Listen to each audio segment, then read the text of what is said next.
Hi, welcome to Moms Writers Club. I'm Sarah, I'm Jessica. and today we have a very special guest for an interview. We have But that is debut thriller author Jessica Payne here for our interview to talk about her book, Make Me Disappear. And if you are watching this episode on the day that we release it, her book comes out today. So So we are very, very excited. I am very excited. All of us at Moms Writers Club are so excited to have Jess here for an Thank you interview. for having me. I'm so excited. That's great. And you can relax, we're just going to be real laid back today and you know. We were debating if we should be drinking or not, but it's only 2:00 where I am, so I'm not drinking. Well, I'm drinking tea. It But I'm is kind of 10 minutes to 5 where I am. So I am having a nice, in Jess's honor, I am having a nice old fashioned. this is not fair. I'm sorry. Would you like to pause and get a drink? I'm really debating. Yeah. Cheers, Jessica. Cheers. Clink. Even our glasses are similar. Only yours is much more full than mine. Mine Oh, has do you Matt have- Rainier in it. Oh, cool. You see And you that? have an orange rind And a a cherry. really good cherry. If Oh, I'm I gonna don't have a have any drink during the orange. day, which I never do before anyone gives me shit about it, I'm gonna do it right. Nobody is giving you shit about that. That's right. Because You know what? we're Worse recording things this on have Friday. happened. Yeah. I know. Okay. So Jess is my dear friend, and I jokingly and not so jokingly call her my author wife. And Aw. I couldn't be more excited to be interviewing her about her first debut book. Thank So you, awesome. Sarah. I appreciate all your enthusiasm, and Massive I'm glad enthusiasm coming at you. I'm glad to right have you as my author wife. I think I put you in my what are they called at the end? now. The acknowledgments. The acknowledgments. I'm pretty sure I named you that. Excellent. All right. So, are you what are ready? we talking about? I'm ready. We're talking about your book. We're talking about how awesome you are. All right. So tell us about your book. What is it about? What do you love about it? What are readers going to love about it? Okay, well, first of all, I'm glad we're starting with this question, because after I've had this drink, it might be a little. I'm such a lightweight, so I'm glad we're Ooh, I starting. might ask you again at the end. My book is called Make Me Disappear. It's out May 16th. It's a psychological thriller, a little bit of domestic suspense thrown in. It is about a Seattle nurse. Her name is Noelle, and she is trapped in a twisted relationship with her sociopath, narcissistic boyfriend, Daniel, who happens to be the hottest doctor in Seattle. Everyone thinks he is such a charmer and such a good guy and rich and handsome, but they don't I'm know like, what oh happens. my God, Noelle, you're so lucky. Yes. And she's but like, they no, I am fucking not. Exactly. They don't know what's going on behind closed doors. He thinks everything is about him. He's like put cameras in her house. He has a tracker on her phone, like all kinds of stuff. And for many reasons, she is completely trapped in this relationship. She cannot just leave. He's got dirt on her. Yeah. So she He's also realizes, like got her whole future planned out for her. oh like, yeah, they're getting married, having kids, Yeah. all kinds of stuff. Yeah, like she's not all going to the work anymore ways in either. which like she's a piece in his life, like till death do us part. It's like this is a life sentence. So she decides Go the on. only way she can escape him is if she arranges for her own kidnapping, because if she does that, then surely he can't retaliate, because it's not her fault she's kidnapped. So she goes Right. forth and arranges for her own kidnapping, and it happens. And she's kidnapped. She's in the trunk of a car and someone's taking her away. And she's like, this is great. I've been kidnapped. This is And great. then I'm in the trunk of a car. And then she realizes that nothing is going according to plan, and that she, in fact, might still be within his grasp. So she comes to the conclusion that there's really no way to escape this man, and the only way to be free of him is to beat him at his own game. So if you want to know what happens next, you'll have to read it. And I think you should. It's on sale right now, at least at the time of this recording, for I think 99 cents for the ebook. Super cheap. My publisher's trying to gain me a readership, or you can get signed paperbacks. Just check out my website. And it's also on Kindle Unlimited, correct? Yeah. Yep. It's also on Kindle Unlimited. So Yeah. it's So- very easy to get a copy of. So let's Yes. talk more about it. What was your other question, or is that it so far? Let's do, what do you love about it and what are readers Oh, going to wait. love about it? Okay. So I love that I moved to Seattle in my 20s, and I'm a nurse. And so I moved here. Actually, I moved to Seattle with a guy, and we broke up very soon after we arrived. So I was suddenly thrust into the dating pool after kind of being in this like long-term relationship. And it is not normal. Like, I don't know like if dating has ever been normal, but like dating is hard. And like I met so many out there personalities and have like weird experiences. And so I kind of wanted to like tell the story of a woman who like had kind of gone into that. I wanted to show like in the healthcare field, the types of personalities you find. And 99.9% of people who are doctors or nurses just want to help people. But there are some people out there who I swear became doctors because of how much power it would give them. Or maybe like they like got drunk off the power that they got when they went into their specialty.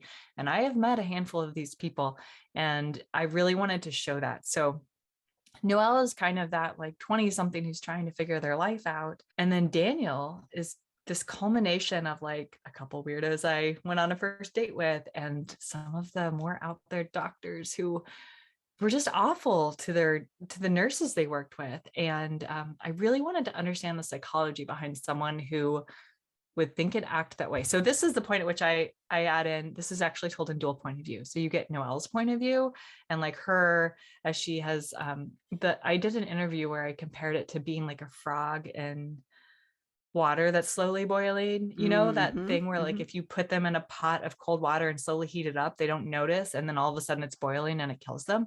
And I really think that like bad toxic relationships are a lot like that. They kind of sneak up on you. Nobody meets someone who treats them horribly and is like, oh, I love this person.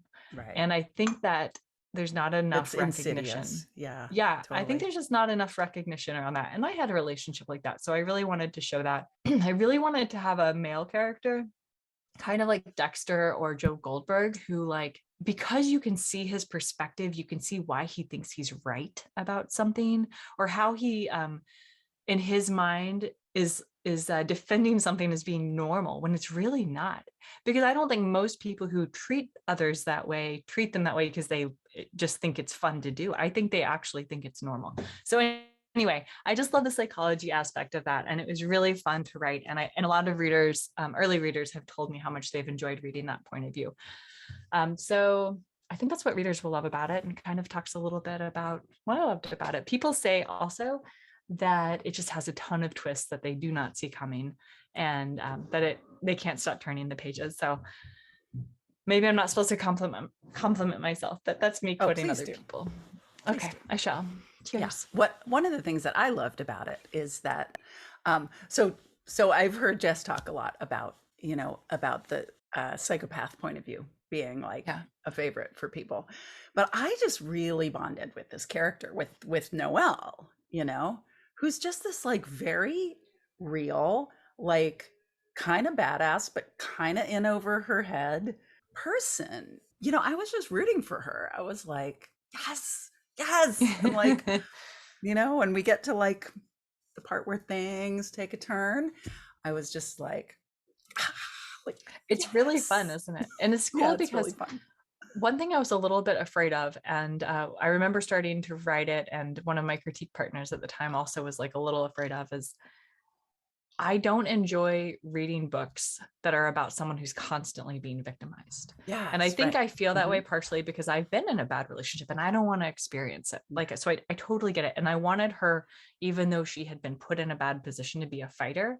And I don't know, that was something that was really important to me. And that, I think, is kind of a big part of what made me really connect with her, is that like, you are in shit circumstances, but like, you are a smart person and you're fighting it, and and she's got a lot of agency in the book. She's like really doing a lot, even if it's a struggler, even if it's a big long shot what she's trying to do. She's like acting on her own behalf, and I just thought that was really like just really great in a character, but also especially in a character that's like stuck in this kind of a relationship, to kind of still have her be like Still have fight. relying on her wits and her intelligence and what can I do, and then she gets super creative. That's one word for it. Okay, where can we buy this book? So this book is pretty much anywhere you can get it. You can have your local bookstore order it, and I always encourage that. My local bookstore is going to be selling, well, they are selling signed copies.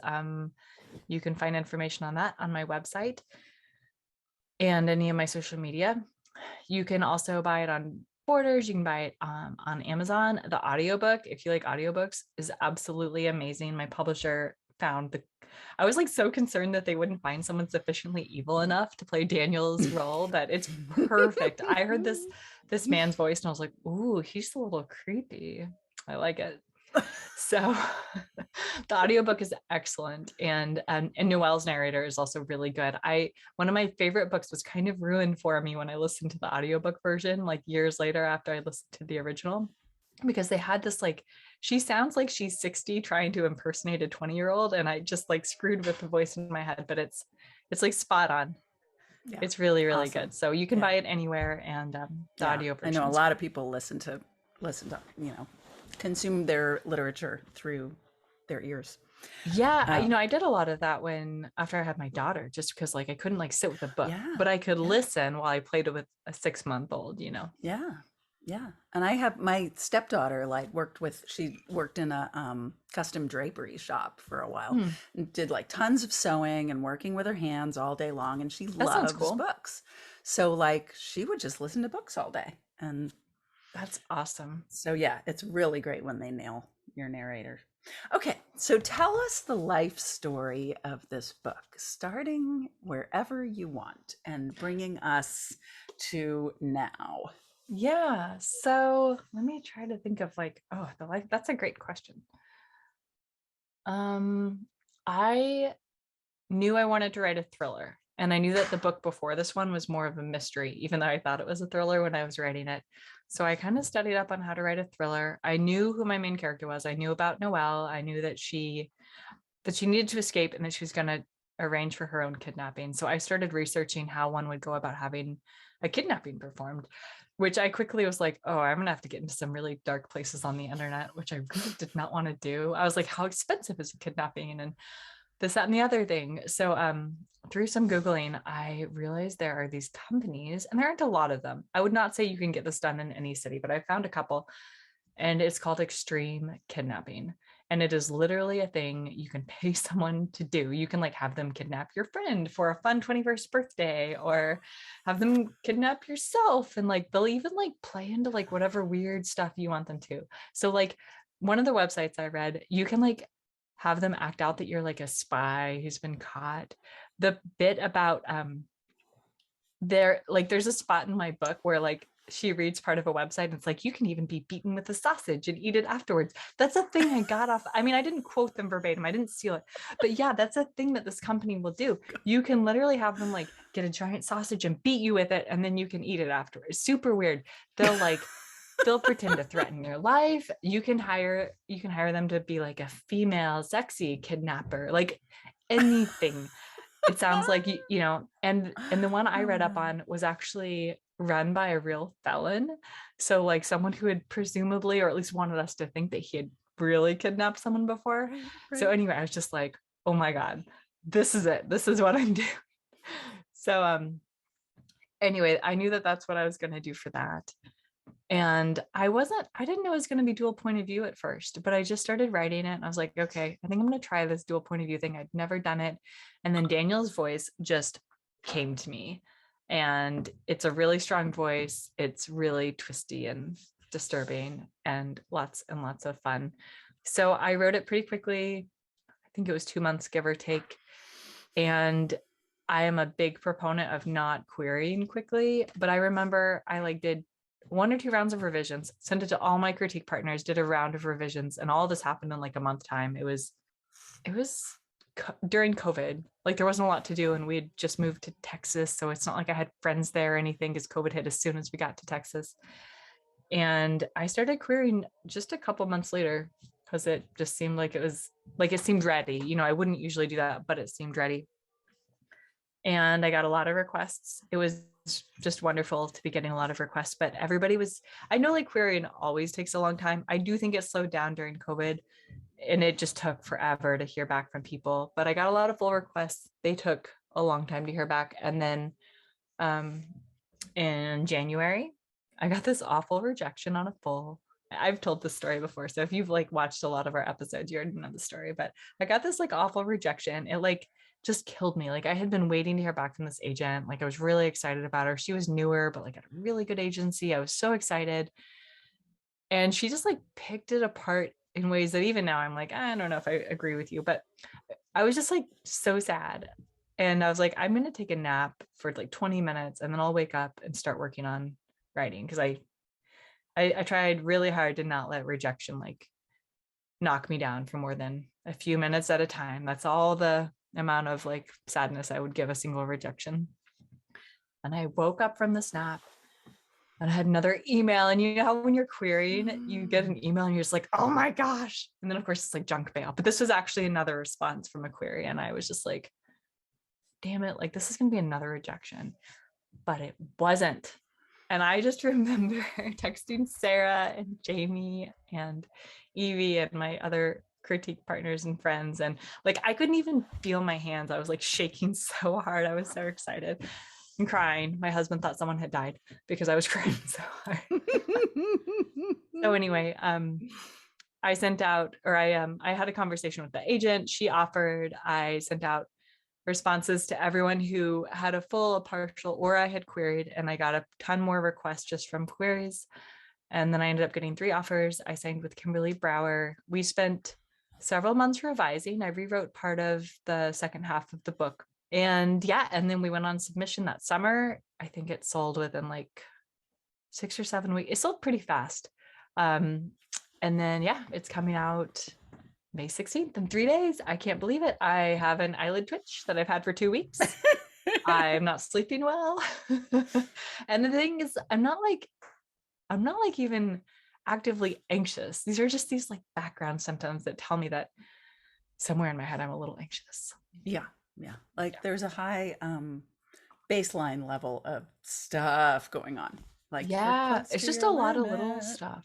And every now and on then that topic, we like, hey, you're hitting it. yeah, exactly. We're gonna do an episode later about kind of the launch surrounding it because I have like all kinds of advice. So I like kind of want to talk about that here, but I'm not going to. I'm gonna wait for that episode because I have lots of thoughts and advice. I was just gonna say I'm three days out from publication.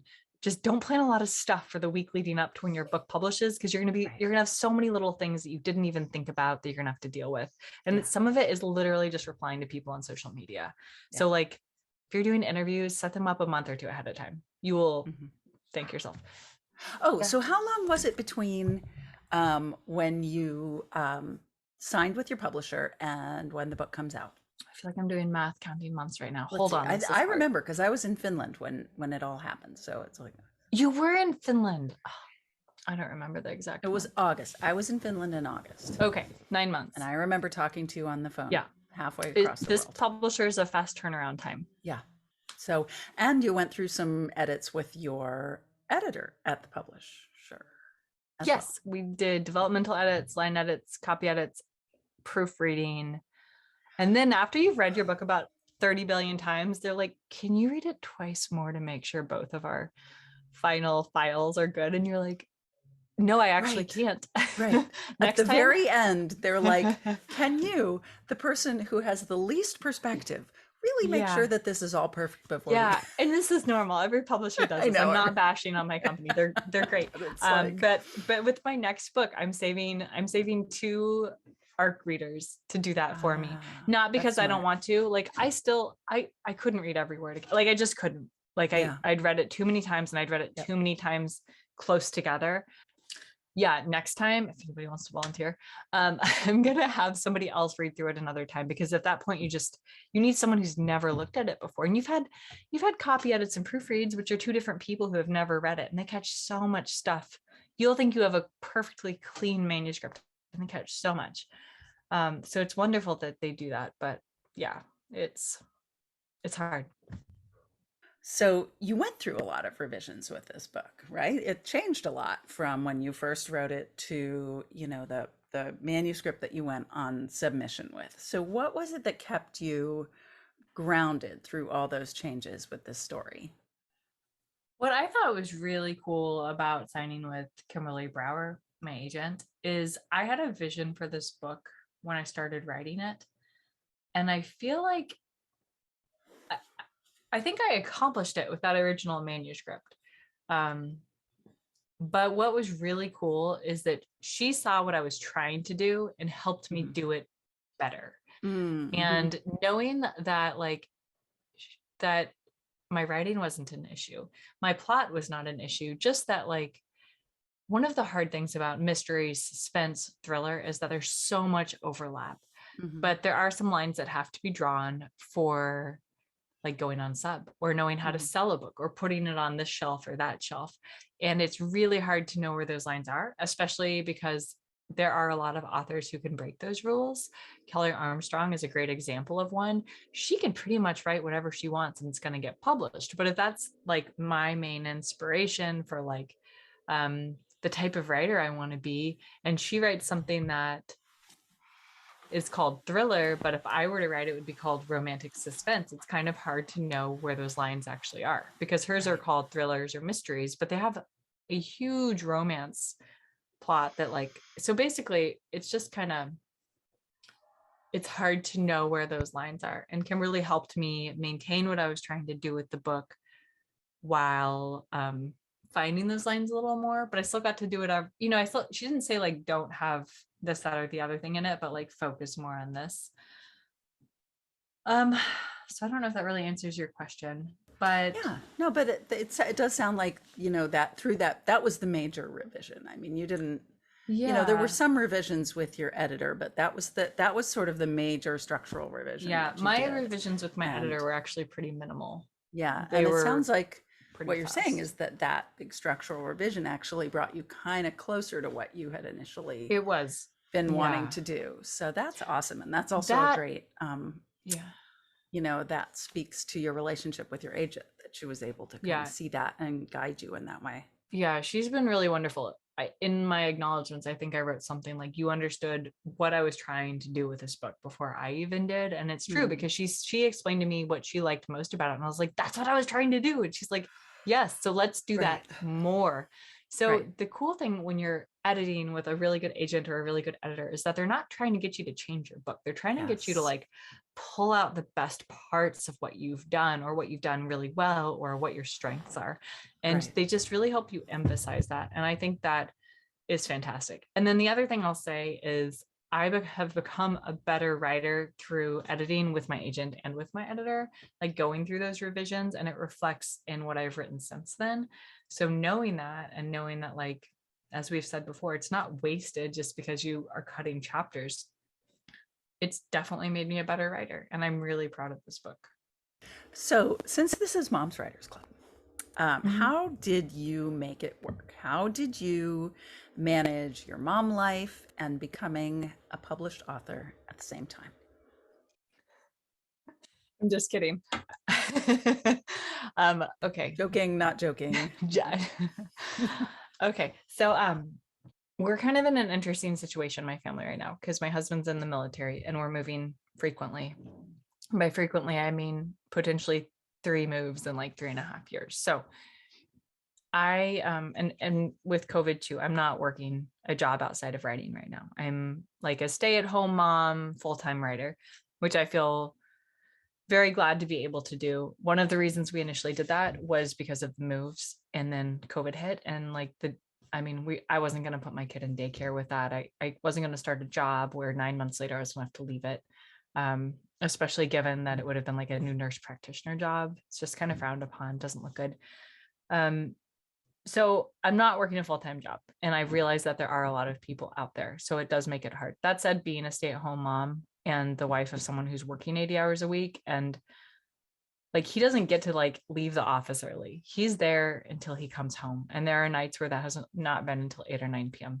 So it's a full-time fucking job, keeping a household running. But besides that, for me, it's finding time to write and protecting my time to write that has been most important. I wake up really early in the morning. I know I talk a lot about it. Honestly, it's a pain in the ass. I don't love waking up at 4:30 in the morning, but I've gotten used to it because if I don't, then I don't get it done. And I need time to write. I need time to edit. I need time to email my editor. I need time to do all the social media stuff. And waking up at 6 and only having 30 minutes before my daughter is awake doesn't cut it. Like getting up at 4:30 gives me 2 solid hours to work. I also work during her nap, which she has now dropped her nap for the most part, but we've switched to like quiet time. So that's been really helpful. I think you just have to, well, what I will say, like beyond that, at some point you just have to find time. You can't write if you have zero time to write. And sometimes that means getting up earlier, staying up late, or finding those places. If you have someone who can help you, like that's really helpful. We don't where we're currently living, but that is nice if you have family nearby. Otherwise, a lot of it has been protecting that time. I think sometimes family members can have a hard time understanding that no, like this is my job, this is my work, it's creative work and I love it, but it's still work. It's something that's very important to me. And these are my 2 hours to work on it. And my husband's been really supportive, but there definitely was a bit of a learning curve with that, that Emma would go to bed for her nap and he'd be like, let's go do something. Not leaving the house, but like this, that, or the other thing. And it's like, I'm all about it. We'll have family time when she wakes up from her nap. It's a little hard because you still need to make time for your spouse. But you just have to really protect that time and not let anything interfere with it. And sometimes that means turning off your phone. Like even with friends, like I've made friends in this new place that we live. And if any of the plans interfere with writing time, they don't happen. Like those are my work hours. Yeah. End of story. And I think people have a hard time understanding that when you like effectively work from home. Right. But if you create that expectation at the beginning, I feel like people respect it. So those have been like the big things. Otherwise, having other moms who are writers who kind of get it is really nice to like be able to talk about it and share those experiences and get advice from. Yeah, hence Mom's Writers Club, which was born kind of born while you were writing this book, right? I feel like it was before then. I don't know. Yes, they coincided more or less.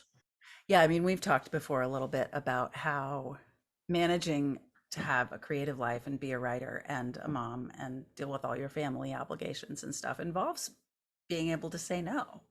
Yeah. And being able to reasonably make a priority of your writing time, and kind of give up on this idea that like the ideal mom sacrifices everything and drops everything for other people. That's bullshit. That is bullshit.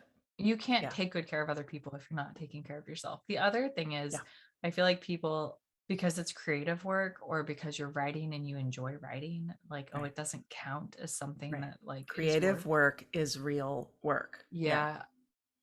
I was talking to my husband in the early days of my writing about it, and he said something like, but it's fun. And I'm like, do you not love your job? Is your job not fun? I think we have this like weird cultural thing. Maybe as Americans, I'm sure there's other cultures that do this too, where like you kind of expect work to be work and you have fun outside of work. Which actually is not true for a lot of people. I mean, there are a lot of people who have sort of normal, like non-creative jobs, that are just really into their jobs. They really like it. Yeah, my husband loves his job. Like when he has time off, he's actually like a little hard to be around. Yeah. Yeah. But yet we still have this idea that like, oh, you have fun when you're not working, Yeah. And I mean, the reality is you have to be able to pay your bills, but like, if you're in a position to have fun, fuck it. A really interesting thing I heard, it was like making fun of rich kids, which I was never a rich kid, but like basically like kids of people who are wealthy often go into the arts instead of getting a like real job. And it's, oh shoot, I'm going to like butcher it, but it's basically like in the absence of like having to work as a drone for someone else, people like are attracted to doing creative work. So anyway, I mean, society still has to function. I'm not like saying that we should all like say screw it, quit our jobs and just write all day and not be able to pay any bills. But Right. I totally But like butchered that. entrepreneurship is creative too, Yeah, you it know? really is. And like starting up businesses is creative and Okay, you know. sociopath fact. There is a Mm. higher percentage of sociopaths as like entrepreneurs and stuff because they're not afraid to take risks. Maybe we'll filter in Right. some sociopath facts. Or feel free to cut that if that was really weird. So you and I have talked about this before, and you've had some interesting thoughts on why we read thrillers and what they allow us to experience. Can you talk about that a little? So I just think that like the cool thing about this genre is that it almost like lets you play out some of the really scary parts of being a human. Mm-hmm. And I think that a lot of thrillers, so many thrillers are about people in relationships. And some of this is kind of domestic suspense, but there's a lot of overlap. People in relationships, like, oh my God, is that person cheating on me? Or what does he really mean by that? Or what's really Right, going right. on? Yeah, it's like we all experience emotions like Yeah. jealousy and doubt and desire and stuff like that. Yes. And I think the genre kind of sometimes takes those things like to the extreme. Like Definitely. And like it we kind of like, feel like yeah, this range of that emotion, and then like this genre allows us to sort of take it and vicariously run with feel it. like the whole range of that genre. Yeah, Yeah. totally. And the other thing is, we all have like known someone or known a couple. Like there's a couple right up the street from me, and there's something weird about them. And I don't know what it is, but I can imagine what it is. And the cool thing about thrillers is that like it kind of gives you a glimpse. Like I said, behind closed doors between Noelle and Daniel, he's not just the rich, charming doctor. She's not just like the sweet 20-something nurse. Like that's who Mhm. they look like on the outside, but on the Yeah. inside, there's so much more going on. And there's so much more going on behind closed doors. And that's what I love about thrillers is like it's a glimpse into that, like into what's Mhm. like the dark side, like the secrets, pull back the curtain and see what's going on in there. And Yeah. it's just fun. So you and me have talked about how, in a way, all the books we write are autobiographical in Mhm. some way, even if they're like Yeah. highly filtered or it's just like some aspect of the book is autobiographical. People ask me that all the time. They're like, "Oh, is that autobiographical?" And I'm like, "No, I am not a painter." You know, like No, I but have like you can have I'm not emotion that really, divorced, you know, yeah. um but there are parts of it that are autobiographical. So how do you feel like writing helps you process things that have happened in your life, happening Yeah. now in your history, without maybe I think, necessarily being literal about them? yeah, I think it depends. And I think it kind of sneaks up on you. Like there's a scene in what will be my second book um, that I didn't know. So my mom died when I was 11. I didn't know that it was like kind of me processing some of what Mm, happened to her, but mhm. it kind of was. And it's not at all the same situation. It's totally, completely different, but it pulls some of that emotion in.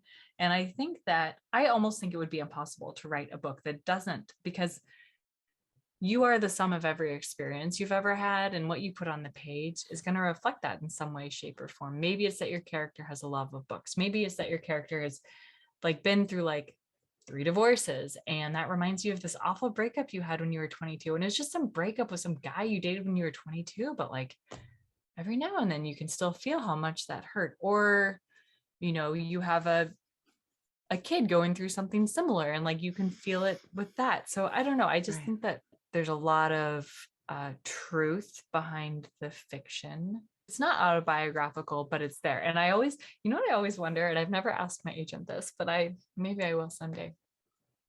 I'm curious if she feels like she knows her clients differently than like the average person, Mm, because she's read all of their books and she's read earlier versions of their books right. before Mm, they got edited down, or maybe that was a little too much. I don't know, I'd be so curious. And then I think about the authors whose books I have read a lot of, like Kelly Armstrong, for example. Like there are a lot of similar themes throughout that like billion different series she's written.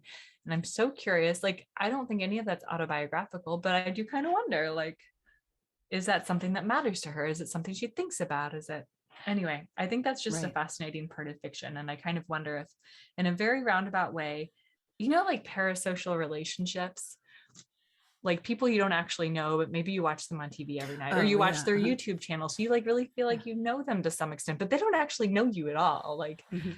um, it's it's almost like a very extended extension of that or something. Yeah. So, what are the things that you think help you get better as a writer? The biggest thing for me has been having good critique partners. And when I say good critique partners, I mean people who will be honest with me. Yeah.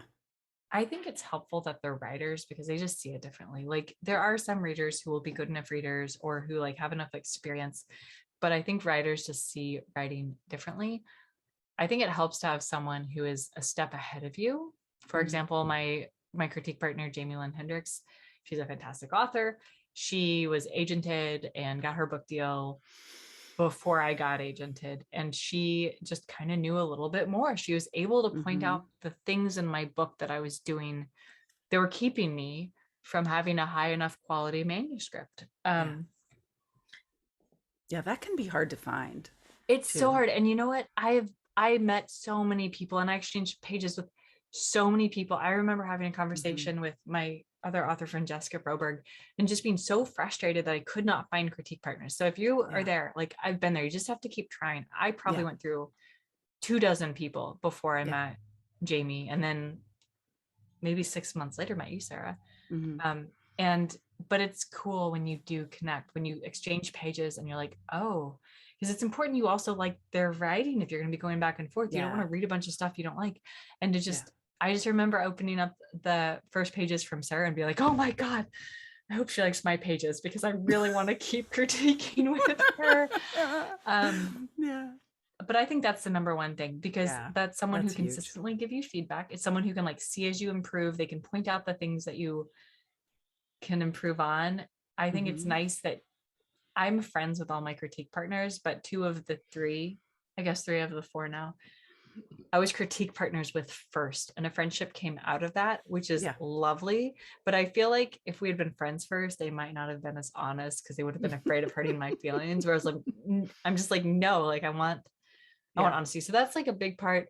The other thing that's helped is just writing more and then like reading my own stuff 6 months or a year later and realizing, oh, Right. or Right. That you've gotten or better. like yeah, or reading the next book that you've written and realizing that you've gotten better. Those are the two big things. I think it also Yeah. helps to, I spend a lot of time on YouTube watching like shows, not shows, I don't know, episodes on like the things not to do, like, Right. and this is more Like technique this is stuff. more, yeah, technique stuff, like not using the word just over and over, or Right. not starting Right. every other sentence with there are or there is, and that's Right. actually kind of like lazy writing, which I did that tons in my first three books because Right. I didn't know.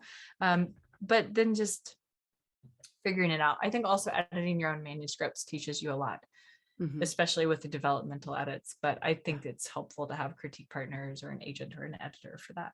Yeah. Oh, and Story Genius and Yeah. Save the Cat. Yeah. Okay, I'll shut up now.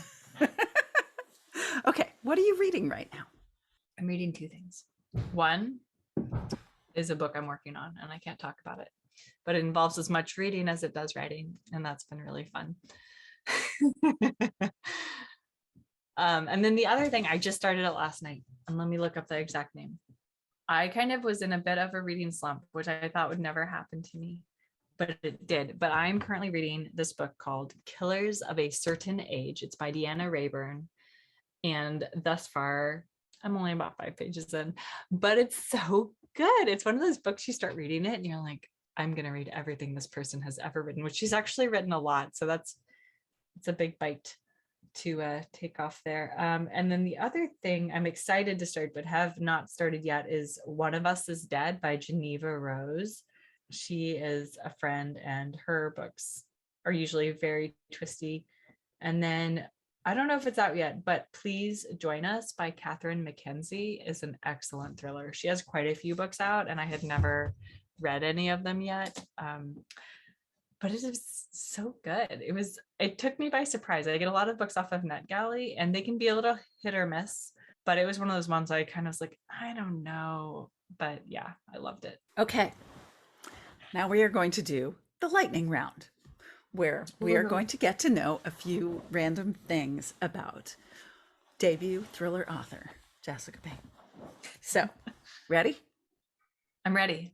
All right. Morning beverage. Wait. I'm not ready. I'm Okay. not ready. Is this like on NPR where I have to answer really fast? Yes. I should get that little bell. In fact, I had one up here. Hey, hang on. No. should not have said anything. Hold on. Okay. All right. This is bullshit.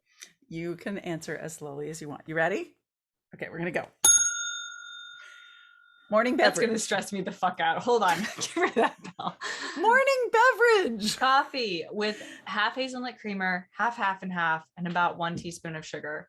And then if it's not hot enough, it's not hot enough and you have to make it again because you can't microwave coffee.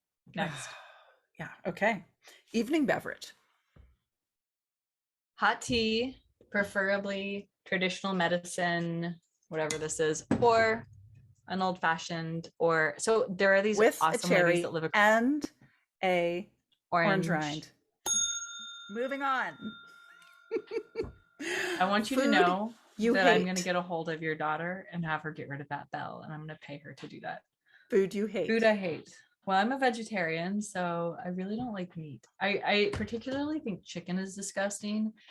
The smell of beef cooking is so gross to me. I don't understand how people eat pork. Have you met a pig? They're so smart. They're like dogs. How can you eat it? And then I have a friend. Oh my God. And she posts pictures of her piglets. Guilt. She posts pictures of her piglets every spring and calls them bacon. And I'm just I just don't get it.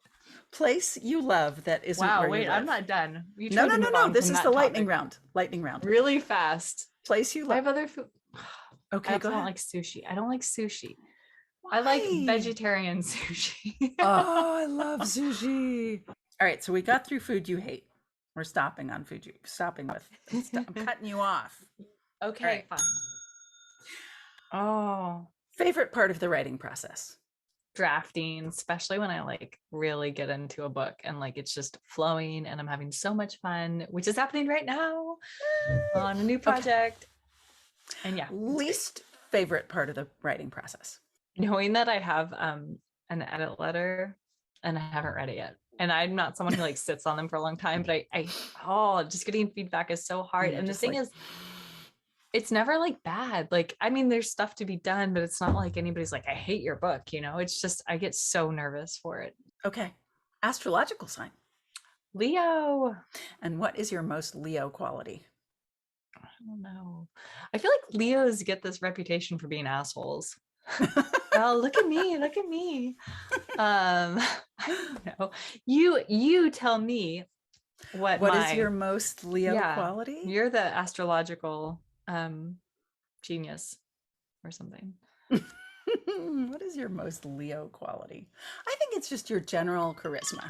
That's what I think. Oops, that's my. I have charisma? Your general charisma. That's what I think. Yeah. Thanks. You just have sort of like that. This, like, especially for a kind of, introvert writer, you have this like, whoa, yeah, let's do what she's doing. That sounds fun. Okay. Best thing about being a mom? I think the connection you have with your kid is pretty cool. Like, it's a totally different type of connection than any other connection I've ever had. And I had it with my mom, and I love that I get to have that with her, and that I hopefully get to help make her into a good human being. All right, finish this sentence. If I had one more hour in every day free of mom responsibility, I would do more yoga. I miss yoga. No, maybe that's not what you were expecting. No, I love physical activity, and I can make time for the gym 2 or 3 days a week, either when my husband's home or when she's at preschool. And I can run with her in a running stroller. But yoga is just hard to squeeze in, and I think I feel so good when I do it. and I feel like it's so good for me, but it's like I can maintain fitness with lifting and running, and I want to do the yoga because it's good for so many things, but it's the thing that gets left behind. Yeah. All right. Finish this sentence. When I am a famous author, I will. I think it's like, it's one of those quotes that's like, when I'm rich and famous, I will. And it's like, well, why aren't you doing the thing you want to be doing already? I don't think I'm going to do anything different. Okay, fine. I'll go on more vacations. Well, like, what will you do for other people that you couldn't do now? Like for other writers or other authors or readers or something like that, that you couldn't do now because you're not a famous author. Like, I think I'll blurb people's books a lot. Well, yeah, but I mean, I do that now, you know? Mhm. I guess I'm not famous enough yet to do it. Although I wrote my first blurb a couple of months ago. Mhm. I think that I would try to find a way to use my famous status as a famous author to help some cause that I strongly believed in. Yeah. Like, I think sometimes that someone who is more, that is like well known can get people behind stuff, or Yeah. or even if it's just donating money towards that cause, like because you have a bigger voice, you can like really get people moving. But I would love for there to be more of a mentorship program for newer authors, but I also know myself well enough to know that that is not something I want to organize. Like I would love to be a mentor, but I don't want to be in charge of it. Like it would be too all encompassing for my life. And I know that right now I have a small child and like my husband works all the time. So like right now I just can't imagine taking something like that on, and maybe that'll change in 20 years. Well, you know what I would do? That's great. When I was in middle school and grade school, I got to go to this author thing where I got to like meet an author and they like read some of my pages. And these are all like well-published authors, and my school district would have them come and they'd do this thing and it'd be like a whole day thing. And I would love to do that. That said, what I write probably isn't appropriate for middle school, but I would love to do something like that for college. Like I remember being in college and feeling like being a published author was this like, I mean, it's just huge fucking dream, right? And like, yay, I'm living my dreams, right? But yes, untouchable. Like nobody I knew was an author. And I would love to like let people know that like hard work and perseverance and yes, becoming a better writer, but also just like working your ass off can get you there. And I think having someone show up to your college creative writing class and just saying like, if that's what you want, then just do it. Who's stopping you besides yourself, you know? Right. Yeah. Cool. All right. Top 3 bits of advice for other mom writers.